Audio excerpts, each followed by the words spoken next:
जय माता रानी दोस्तों, मैं नीता विक्रम चैनल में आपका स्वागत करती हूँ। माता रानी के नाम का जयकारा लगाएं। कमेंट सेक्शन में जय माता रानी, हर हर महादेव, जय नाग देवता अवश्य लिखिए। भोलेनाथ माता पार्वती की कृपा से आपके सभी काम बनेंगे, सभी तरह की मनोकामनाएं अवश्य पूरी हो जाएंगी। दोस्तों, सावन के माह में भोलेनाथ माता पार्वती पृथ्वी पर भ्रमण करते हैं, अपने भक्तों के जप तप से प्रसन्न होकर उन्हें मनोवांछित फल प्रदान करते हैं। सावन के महीने में कई त्योहार हम मनाते हैं। उसी श्रृंखला में दोस्तों आज मैं आपको बताने वाली हूँ, सावन में नाग पंचमी का त्योहार आ गया है। यह है 25 जुलाई 2020 की तारीख को सावन शुक्ल पक्ष की पंचमी की तिथि है, शनिवार का दिन है।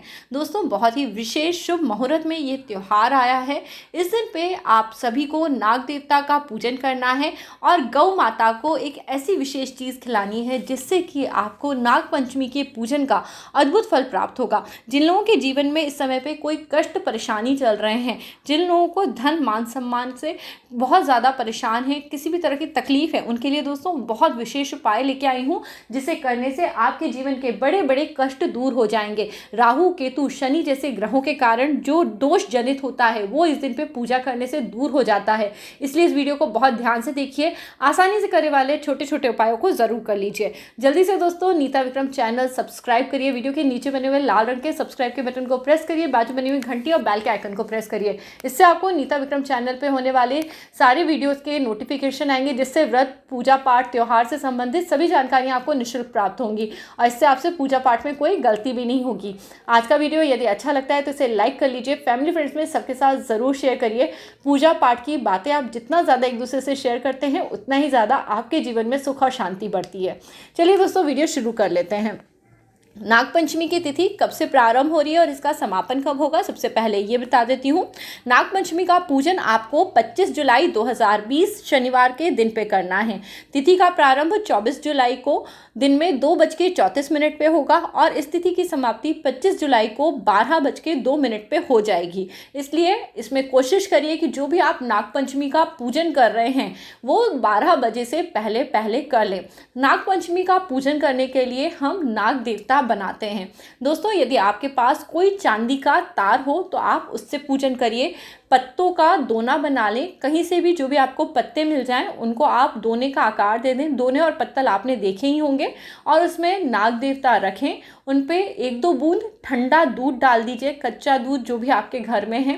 थोड़ा सा चंदन, रोली, अक्षत इत्यादि डालिए और हाथ जोड़ के प्रार्थना करिए। और उसके बाद ये नाग का जो जोड़ा है 2 जोड़े में रखिएगा दोस्तों, 2 रखे जाते हैं और इसके बाद इन्हें किसी साफ जल में प्रवाहित कर दीजिए।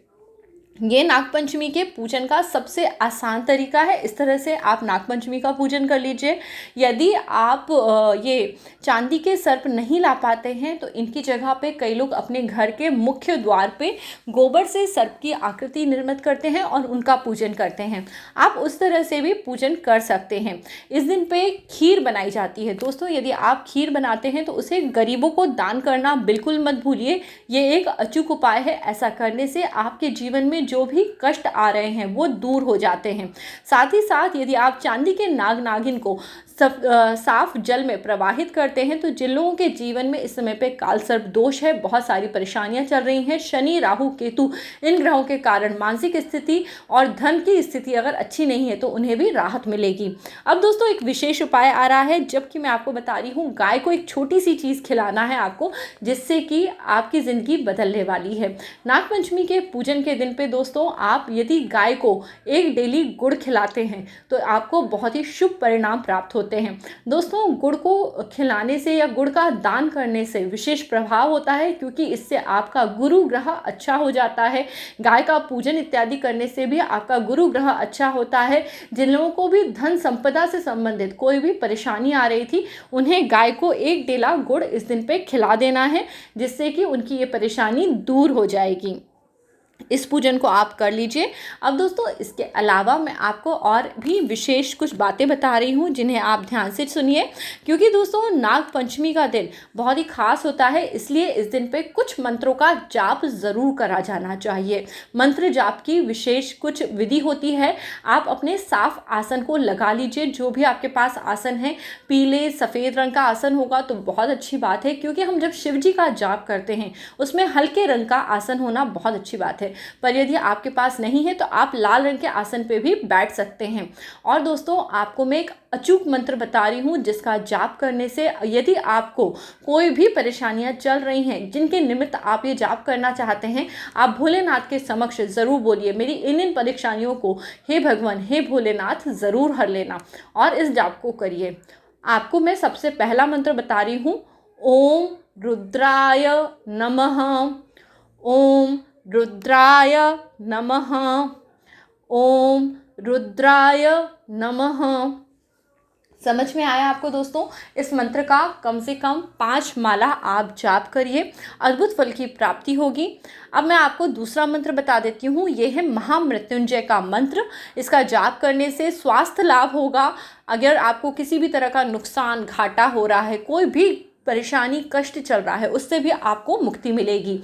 तो जब भी आप महामृत्युंजय का मंत्र करें, उसे हमेशा संपुट लगा के करें, उससे उसका प्रभाव आपको बहुत जल्दी मिलता है। मैं आपको एक बार बोल के बता देती हूँ, आप सुन लीजिए ध्यान से। ओम होम जूम सह, ओम भूर्भुवः स्वः, ओम त्र्यंबकम यजामहे सुगंधिम पुष्टिवर्धनम उर्वारुकमिव बंधनात् मृत्योर्मुक्ष्यमामृतात्। ओम स्वः भुव भूर, ओम सह जूम होम ओम। दोस्तों, मुझे ये मंत्र याद है, इसलिए मैं बहुत आसानी से आपके साथ बोल पा रही हूँ। कोशिश करूँगी मैं स्क्रीन पे दूँ। अगर स्क्रीन पे नहीं भी दे पाई तो मैं आपको कोशिश करके या तो इसे कमेंट सेक्शन या डिस्क्रिप्शन बॉक्स में ज़रूर देती हूँ, जिससे कि आप लोग इस दिन पे जाप करें, आपको अद्भुत फलों की प्राप्ति होगी। भोलेनाथ माता पार्वती की कृपा से आपके सभी काम बनने लगेंगे। जो लोग इस समय में किसी भी तरह की परेशानी का अनुभव कर रहे हैं, भोलेनाथ बहुत ही दयालु हैं।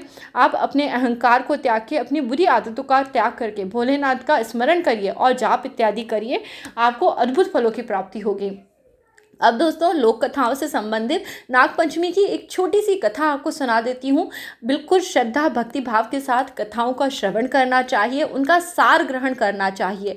जी हाँ दोस्तों, जहाँ भक्ति होती है वहीं पे भगवान आते हैं, चाहे वो एक पत्थर हो, चाहे वह नाग देवता हो। पर यदि आपकी भक्ति नहीं है तो भगवान आपका कभी भला नहीं कर सकते।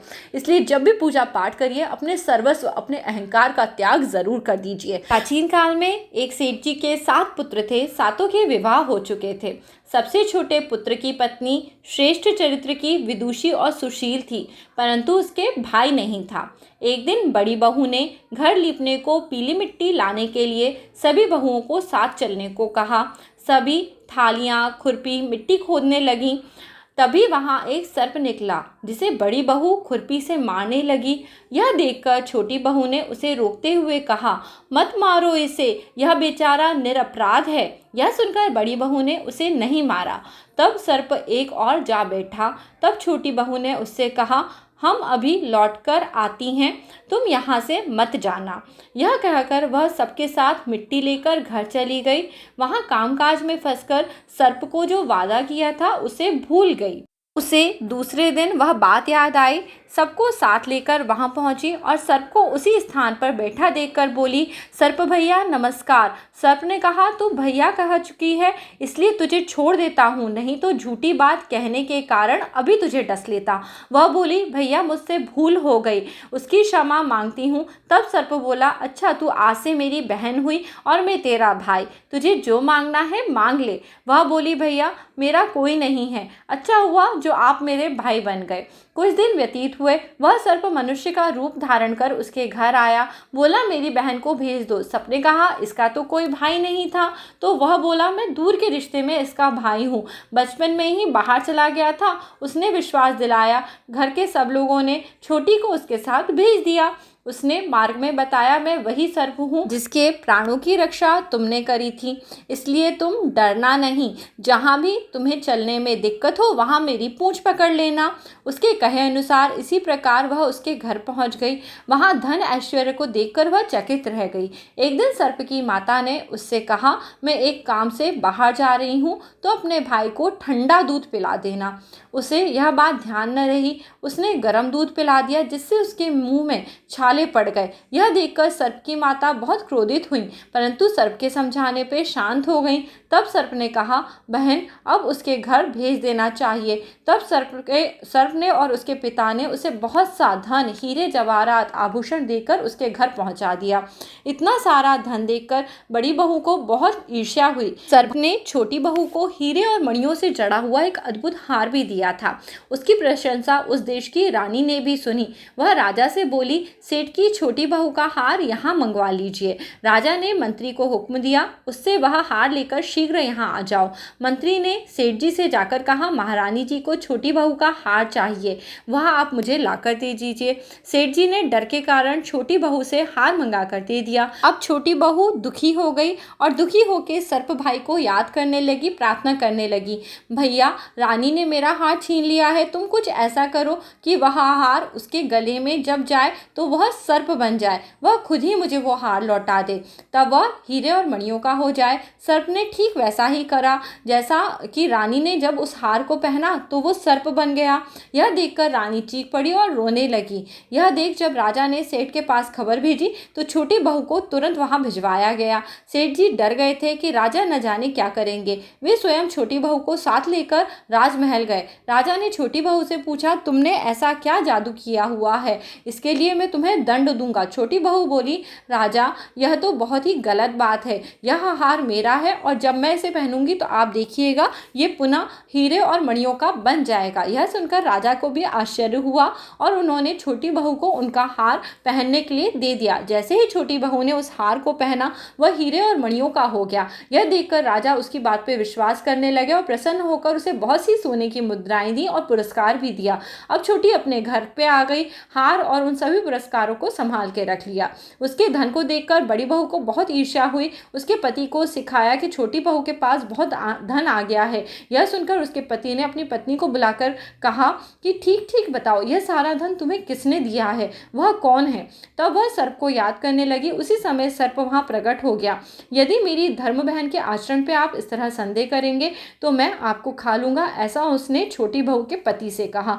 यह सुनकर छोटी बहू ने के पति बहुत प्रसन्न हुए और सर्प देवता का आदर सत्कार करा। उसी दिन नागपंचमी का त्योहार मनाया जाता है। स्त्रियां सर्प को भाई मानकर उसका पूजन करती हैं, उन्हें ठंडे दूध और मेवे मिष्ठान का भोग लगाती हैं। इस प्रकार सभी के भाई सबकी रक्षा करें, धन धान्य और सुख सौभाग्य की बारिश हो, ऐसा इस कथा का सार है।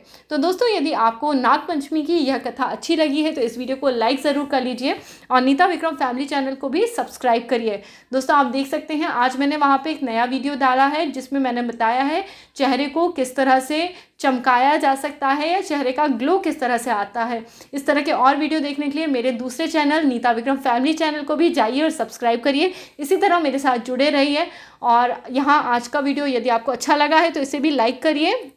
जल्दी ही मैं आपसे एक नया वीडियो लेके दोबारा मिलूंगी। तब तक के लिए नमस्ते दोस्तों, अपना ख्याल रखिए, सदैव खुश रहिए और दूसरों को भी खुश रखिए।